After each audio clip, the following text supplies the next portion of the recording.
Fasllar kelinchagi bo'lgan bahor faslining ilk shodiyonasi 8-mart Xalqaro xotin-qizlar kuni yurtimizda keng nishonlanmoqda.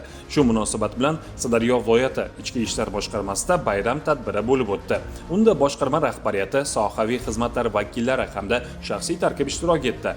Bayram tadbiri davlat madhiyasini ijro etish bilan boshlandi.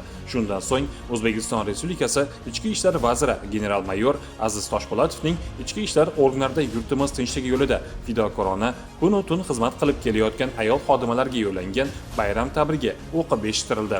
Ichki ishlar organlari, harbiy tuzilmalar va ta'lim muassasalarida xizmat qilayotgan aziz opa-singillarimizni, faxriy ayollarimizni bahor faslining nafis ayyomi 8-mart Xalqaro xotin-qizlar kuni bilan samimiy muborakbod etaman.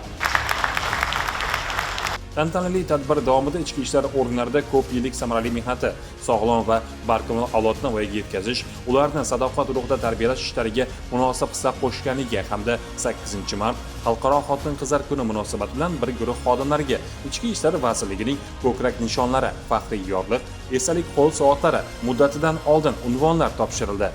O'zbekiston Respublikasiga sadoqat bilan xizmat qilaman. Shu bilan birga bir guruh xodimalariga boshqarma boshlig'ining ham esdalik sovg'alari taqdim etildi.